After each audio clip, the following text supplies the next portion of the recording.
Alright, what is up, players? It's Warboss Tay back up in this mug for a final wrap-up video of my Eldar start collecting set for an Eldar commission that I've been working on. And yeah, we are live right now on the YouTube, so I'm just going to film for a little while, take you through my process, just kind of wrap up the project here and see how it goes. So this is the entire set of models that you get from your Eldar Start Collecting box set. We've got our Fire Prism / Night Spinners here. We've got the Eldar Farseer on his Wind Rider bike, and we've got the 3 Wind Riders in the back, and these again are painted in the BL10 color scheme. I've done a couple videos on the other models, or these models in particular, as well as the Crimson Hunter, and I'll be showcasing him in a future video, but for now, for today, I wanted to show these models all together. And yeah, if you have any questions, just throw something up in the chat. I'll talk basically about some very general things I might not have addressed in my last video, talk a little bit more about the thorns, maybe about the transfers that I picked and that I used, and let me know if the sound or the video quality is, if anything, is needs some work, and I'll be happy to do that. So BL10 are one of the different craft worlds you could paint your Eldar in for a lot of the Games Workshop 8th edition Eldar things. I've noticed they've been really taking to the Samhan red colors, and I think that's pretty cool because red is really bright and vibrant, but I always thought that the BL10, this green on white, is very interesting as well. Some of the other Eldar craft worlds that I enjoy kind of looking at are the Ally Talk, the blue and the yellow, as well as the Ianden, which are kind of similar, right? Blue and yellow for Ianden. And I will just double check that I can see everything. So, I'm sorry, what was I saying? BL10 color scheme is very simple. Once you wrap your head around the different colors you're going to use, you don't, if you've got an airbrush, it's really time saving, because especially with the vehicles, using an airbrush really helped me out, even though I went back and I did use my paintbrush to hand brush a lot of these, but having an airbrush definitely saves time, especially if you're not going to go in for the higher, or the extra highlights, the extra levels of highlights. So what can I talk about? This is the Night Spinner. I'm also going to put on the turret for the Fire Prism here. And I like to keep the turrets separate because you can swivel them around, you can spin them around, and on the model looks pretty cool. I think the Fire Prism is definitely more interesting to look at. It's got this long, narrow cannon with the prism in the power housing there, as well as at the end. But the Night Spinner is also pretty interesting to look at too. So yeah, if you have any questions, please pop them up at any time, or if you have any comments, I'll be happy to read them aloud, answer any questions you might have. And let's see, what can I talk about?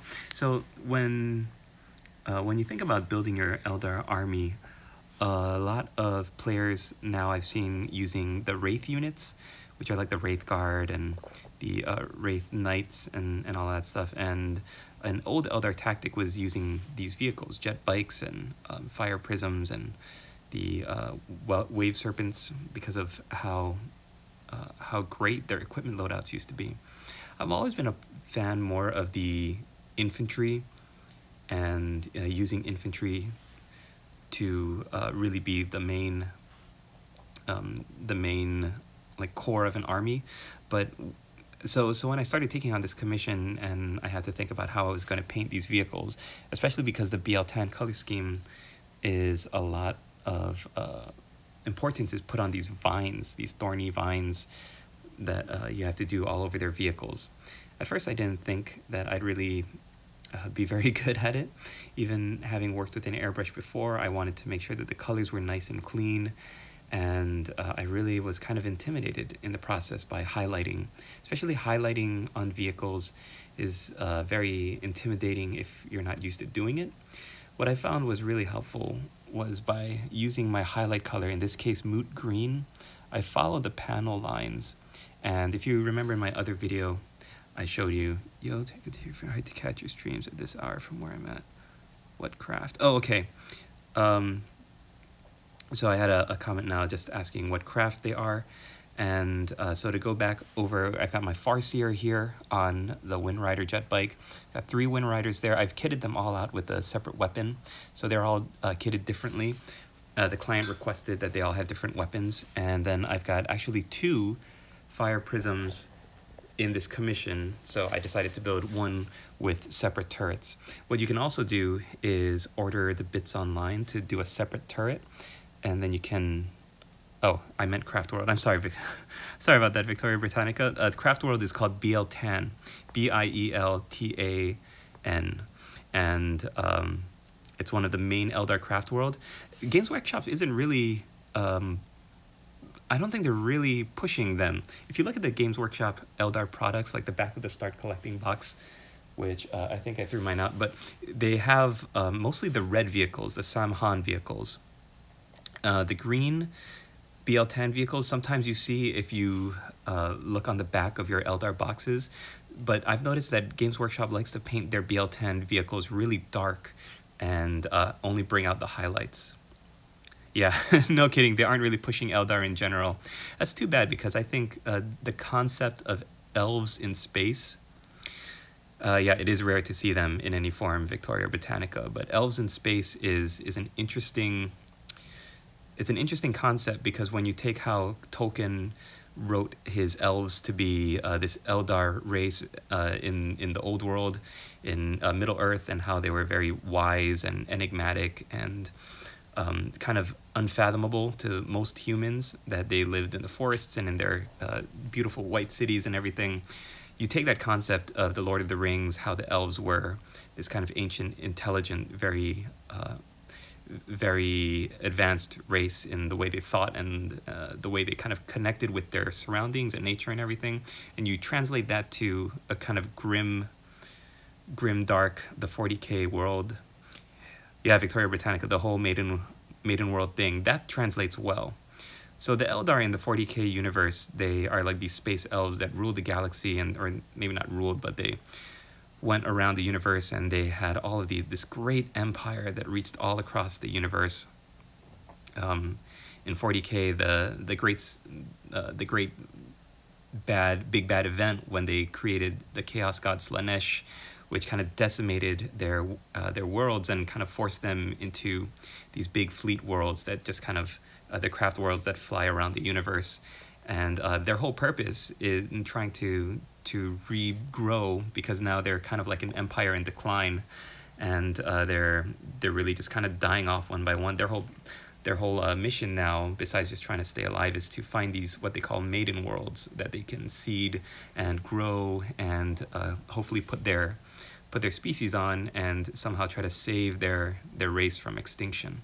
I think that's interesting, the declining numbers thing, and the empire that's falling into ruin, and it's about to be snuffed out completely. It's very 40K, where you have this super powerful race, galaxy-spanning race of creatures that just become a little too arrogant for their own good, and then they kind of decline. I think that's very 40K. Victoria Britannica also asks, have you ever played any of the 40K RPGs? I have not. I have all the books for Only War. I've got a bunch of books for Deathwatch and Rogue Trader, the new Dark Heresy I also have the books for, but I unfortunately don't have the time or the community around here to sit down at a table and roll dice.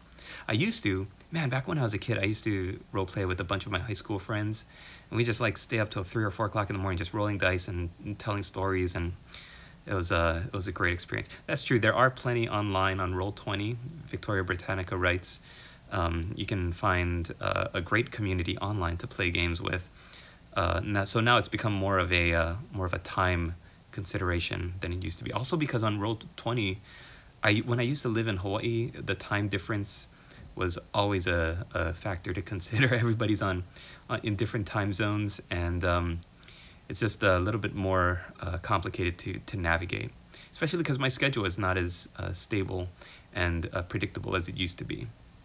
But I do miss it. I do miss sitting around and rolling dice and just laughing and having fun with people. But maybe one day, maybe one day. Right now I'm just enjoying painting and being able to have this be my creative artistic outlet. So one thing that interested me about Eldar is that they all have these pointy helmets, which is kind of reflective of their fantasy counterparts. The high elves in fantasy had these pointy silver helmets, and I always thought that was I never understood why they do that. Even when the Games Workshop or the Lord of the Rings movies came out, I thought that having pointy helmets just kind of looked silly. It reminded me of the Coneheads movie from back in the early 90s, and I didn't really get it. So then they also have these unhelmeted heads for the pilots, and I think that's interesting because you're looking at how they craft elven faces, elven heads in like a 40K kind of futuristic setting. When they did that with the Dark Eldar, a lot of the witches and Kabalite warriors came out, and they sculpted heads, and it looked like just taking fantasy elves and putting them in these 40K futuristic bodies. I thought that was really cool. The Dark Eldar, when they redid that range, looked really, really great. And man, there's so many armies that if I could, I would like take one or two things from each one and paint them up, and just to have them in my personal collection. But that was, that's not really realistic. They need some new models. Most of their specialist units are lead hazards. Yeah, I mean, when you think about the armies that need some love and need some updating, Victoria Britannica, you are right. Lead hazards. But some of those old models, like the Vespids for Tau, or when you think of the old, like the Attila Rough Riders from the Imperial Guard, I think they have so much character, and it's a shame that they don't get updated as frequently as some of the other stuff. Yeah, so if you've got any questions about the Eldar or painting any of this Biel-Tan Craft World project, I'd love to answer them. And yep, that's true, unexploited potential. I heard, no, I don't want to say, it's just a rumor and I don't want to jinx myself. These runes, the transfers that I put on my models here, the Craft World runes are really, really easy to apply using your microsolid and microset. Victoria Britannica asked how much the commission was for the client, and I don't, it's a personal thing where I'm not really very comfortable like naming my prices online, because I don't want everybody to think that my prices are going to be stable. I have two levels, right, of painting. So this is more of my lower level of my standards. This is a War Boss level standard for my commission, and everything is different. I'm going through all of my pricing that I have in my catalog right now. Vehicles are obviously going to be a little bit more. This is going to cost more than one of these guys, and because of the amount of detail, the Farseer here is going to cost a little bit more, but I always leave it up to my clients to request certain things, and it all factors into the price. So if a client says, oh, hey, I really like the vine work, can you do a lot of vines? And another client says, oh, you don't have to worry about the vines. Doing these vines took me a lot of hours to first take my Micron pen, draw the main design, and then to go back with black paint and to paint the main vine work, and then to do all of the individual slashes, and then to highlight all of that. It all takes time and it all takes work, and so that's always like a factor. But hey, if you're interested, if you really want to know how much I charge my client, I'm gonna have to go into my email and check the invoicing price for everything all together. You can always email me at warbosstaystudios.com, and if you're curious or you're interested in booking a commission, you can always just tell me, hey, I'm thinking of doing some Eldar or some, whatever, and let me know what your thoughts are, because all my prices are always flexible and dependent on the client request. I always want to try to make the client happy. If you say, oh, just paint whatever you want, obviously it's going to make it a lot cheaper because I'm going to find a technique that's that works a lot for me, that I'm comfortable with. But yeah, if you say, hey, like I want an Eldar army and I want to paint them up like Care Bears, where each one is like a different Care Bear color, then, poof, boy, that's going to affect everything too. Eldar Codex is next for 8th edition. Victoria Britannica writes, since it's so new, there probably not going to be any new models, maybe an HQ or something. Yeah, I mean, unfortunately, the Eldar Codex, I mean, I wish they could port over some of the Forge World stuff, like the Aspect Warrior. They've got that kind of look like the guys on the jump packs, and some of those Eldar vehicles that Forge World has. Oh, so good. They look so great, and they look very sleek. And they look real thin. The avatar, yes, Victoria Britannica, the avatar is beautiful. It looks really, really good. And the avatar that Games Workshop has right now is kind of thick and chunky, and just looks a little bit out of proportion now. And yeah, I remember when I first saw that Eldar avatar from Forge World with the spear striding forward. I really, really was interested in it. I think I've mostly talked about how I use my colors to paint these guys in the last couple of videos. If you're interested, you could check out those on my YouTube channel. So I guess there's not really anything new that I can bring to the table for this Eldar Start Collecting discussion, but I did want to just show you the models all next to each other. I don't know if you can hear Dookie. He's having dreams right now. And I think he's chasing a squirrel or something. Victoria Britannica asks, what water to paint ratio do I use?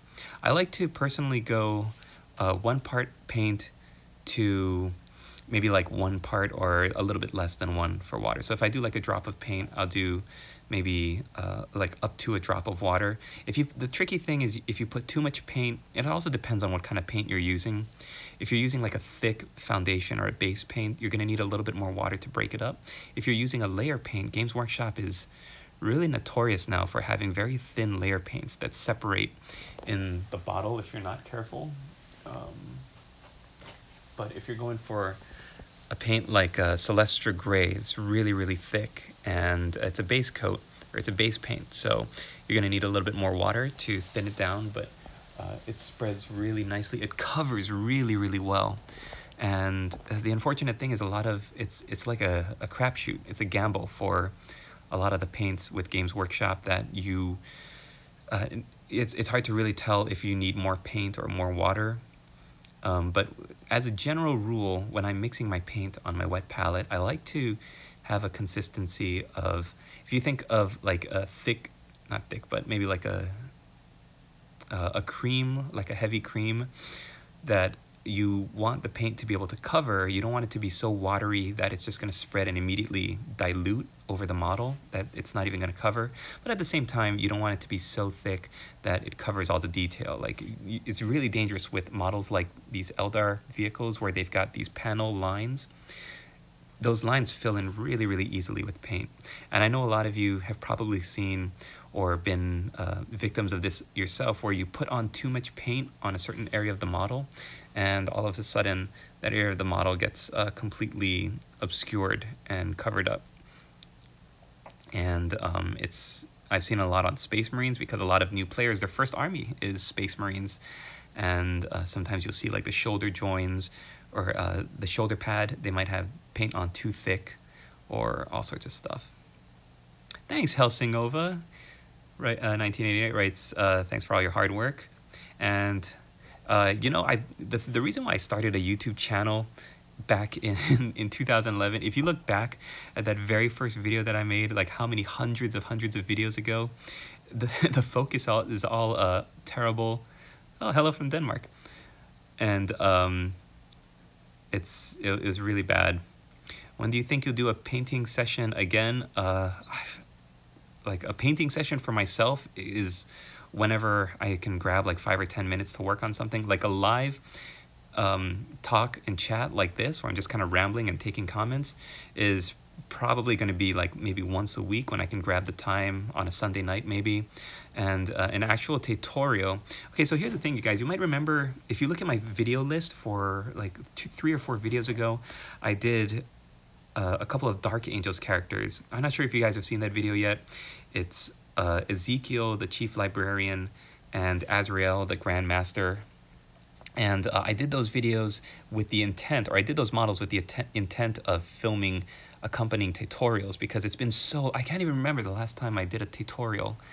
And I wanted to really crack down and do those because it's been so long, and I knew the Dark Angels Codex was dropping. And at the time, a couple of weeks ago, oh man, Helsingova writes, I followed you since you started. That's a long time. That's a long time, Helsingova. It's so amazing that you've like been watching all of my videos. Thank you for that, and thanks for everybody for following me. But yeah, those first videos were really rough, and I knew they were going to be rough because I'm not really very technical, and I didn't know too much about cameras. I mean, I still don't, and most of my videos now are done on my trusty iPhone. But the reason why I started making videos was because I wanted to push myself. I wanted to push myself to become a better painter, because like a decade ago, before I stopped the hobby for 10 years, I was more interested in the game, and I didn't really care about painting my models, and my models always looked terrible. But I wanted to become a better painter when I got back into it. And I really thought that, hey, if I start this new YouTube thing, because it was new back then maybe it'll help me to be accountable.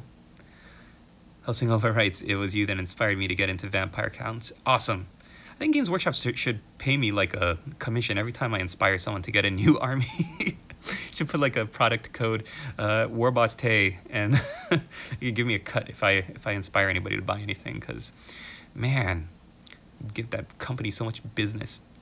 Anyways, if you have like a way to keep yourself accountable, like doing videos like this right here, or keeping a blog, or joining a community, a forum, anything like that, it'll really help you to get your models painted and do some work on your models. That's why I've tried to do the Warboss Painting Challenge every July. Do you know at all how to make your own transfers? Victoria Britannica writes. And I have never made it myself, but I have these transfer papers. They have these papers that you can buy. They're like specially made for transfers, and I think Testers sells them. You can find them really easily on eBay. I found mine at my local craft store. If you want to make your own transfers, you just pop that transfer into your printer, and then when you print an image, it'll come out looking just like regular transfers. Man, yeah, they should. It costs me more than 600 BP. What is BP? I'm not sure what a BP is. Where was I? Yeah, keep yourself accountable. Find some way to track your progress, and then you won't have, hopefully, your closet of shame will not be too large. Oh, British pounds. Thank you, Victoria Britannica. Yeah, that makes total sense.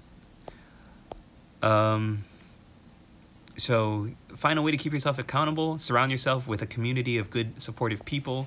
Have supportive people in your life that will support your hobby, and that's the best way to not let your unpainted models rack up. And yeah, that's really all I can think of.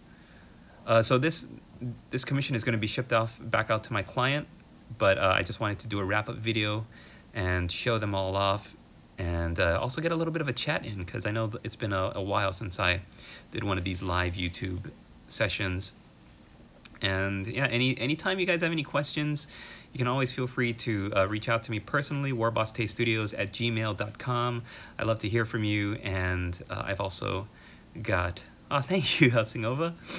I love inspiring people. I love being inspired. If you know, you're working on something and you want me to help critique you, or if you have any questions about your own work, you can always reach out to me. I'm on Twitter, Facebook, Warboss Tay Studio, or Warboss Tay, and yeah, my email is warbosstaystudios@gmail.com.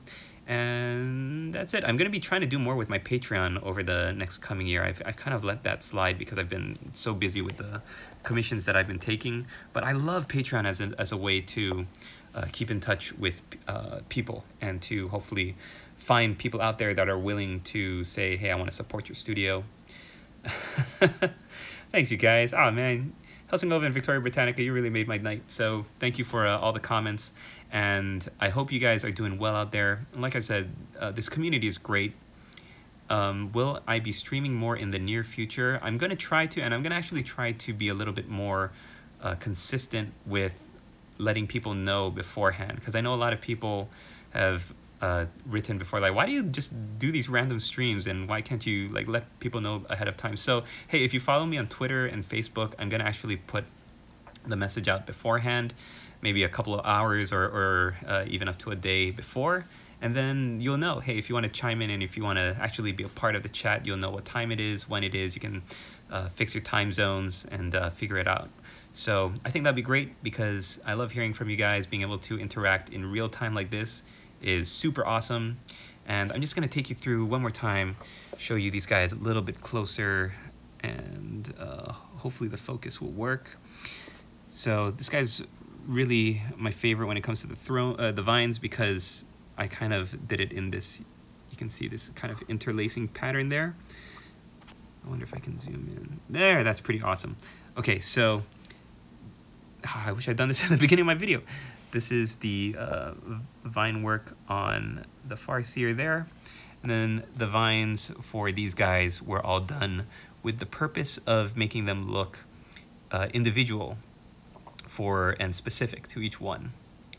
Thank you very much. It's one of these things, okay, so people have said, they've written comments on my videos and saying the vine work is really intimidating and that I did a good job on it and it looks really complicated. It's not complicated because when you break it down into steps, manageable steps, it's really, really, really simple. So I'm actually thinking of putting together a very short tutorial to actually do it live in real time, and then you can kind of follow along with that. So this is such a special, like specialized and specific technique to do these vines, because only, I think BL10 is the only army that has this kind of vine work on their miniatures. I don't think any army, even in, do you know if Reaper miniatures are in good quality? I'm not sure. I think I've seen some Reaper miniatures that look really good, and there are some Reaper miniatures, Victoria Britannica, that I've seen that are kind of made me think like, oh, that's not so great. But Reaper is good because they're a little bit cheaper than the Games Workshop stuff, and they're good miniatures to practice on, and they have most of the fantasy stuff that you would be looking for. So yeah, just to wrap it up, I'll probably be doing a video if I can squeeze it in, because even though this is very specific to BL10 in the 40K, you never know. You might want to use this vine work or something similar in other miniatures. Oh, I know Bretonians also had a lot of this kind of swirly, loopy, viney stuff on a lot of their models, so that might be fun to do. We'll see. But yeah, if you're interested in checking out these live streams in the future, make sure you are subscribed to, thank you very much, to my Facebook or my Twitter, and I will put out messages beforehand on when I'll be live streaming. Oh, also, you might have noticed the cockpits are not on. That's another thing I wanted to talk about. It's because I decided to go with these. I decided to go with these. I'm not in the Sistine Chapel. I'm in my apartment. I decided to go with the Tamiya Clear Red on the cockpit covers. So it's up to my client to put them on, but they just like slot on really, really easily. And that way too, you can pop them off whenever you want, and then you can take a look at the guys underneath. And it's a cool way to do, like, I always love doing the interiors of miniatures, and I think doing interiors of miniatures is always fun. That's why I like to keep the Rhino doors able to like pop open. Thanks very much, Eric. He said those Canopy are looking cool. I think I was gonna go with either yellow or red, and I painted up some test some test models. Like I did the tip of the fire prism in yellow, and then I did the bottom in red, and then I kind of blended it in the middle here. But I decided in the end to go with red because when you take a look at them from far away like this, that red actually pops really nicely. And I actually did that using this product, Tamiya Clear Red. It is my go-to for any time I'm doing something like a clear glass red. If I want to do something wet red, a lot of my old Ogre Kingdoms miniatures, you might remember they have like lots of blood splashes, and anytime I do blood, I always do Tamiya Clear Red because it's this glossy red paint that goes on exactly like this. And you know how the Canopy are kind of like clear plastic? They go right on them. So you're gonna have like a great result if you use it. It is in other colors. Yes, they come, like I said, in yellow, blue. I've used Tamiya Clear Blue for Tau Blood, believe it or not, before. This is called the X27 Clear Red by Tamiya Color Acrylic Paint. It says it's acrylic paint. It's not as, like, it's a completely different kind of acrylic paint from any of the Games Workshop stuff. Tamiya Clear. So yeah, you want to be sure that when you clean your brushes after using any of the Tamiya Clear products, you use a lot of water and maybe even some acrylic brush cleaner. I know Testers releases some, they have a good product like that. Also, I like to use White Spirit as well. The people on their flying vehicles are a little too white, would need more grayer washes. Oh yeah, the people on these. So this is something that I've had a little bit of a good time with. When you actually look at the models, I think I shaded them pretty nicely. Eric wrote that they looked a little too flat, and that's kind of because I'm in a funky light setting. But what I did was I took rust gray and I watered that down, so you can see that the shading in there's a lot of like gray and like light blue, and I think it looks really, really nice up close. When you're far away, you're kind of right, Eric, you can't really tell. They look very stark, and you're really mostly only seeing the shoulder pad and the leg armor. No worries, Eric, it's not really your screen, it's just I think the lighting angle here is not as great as it could be. But yeah, what I tried to do was you take your rust gray, and I mean, look at that. If you really water it down, you just do an entire coat all over the model. And then when you highlight it back up, I like to use Vallejo's white paint. Then they look really great. So you might notice they're a little finicky on their stands because I haven't glued them down. I'm going to keep them separate for spray varnishing them before I send them off to my client. But yeah, if you want to take a look at the vines up close, there's one more shot of them. I went back over them with the Mechanicus Standard Gray, and they were really, really easy to paint. Like I said, if it's too intimidating, or you take a look at that vine work and you think, oh man, it's not something that I want to do, if you really just break it down into manageable chunks, then it's very, very easy to do them step by step. Sorry, for some reason you have to like hold them from far away or else it won't focus. So Victoria Britannica asked if there's any story or lore behind these guys. The BL10 are the most warlike of any of the Eldar craft worlds. So their warriors, or their people are used to war and taking the path of the warrior and fighting a lot. I guess most Eldar are, but I think they're the ones that really, really are into it. That's just a lot of. Oh, okay. The name of the farseer for these guys, there's no story that I'm familiar with. This is for my client, and he's free to do whatever he wants, I guess, you know.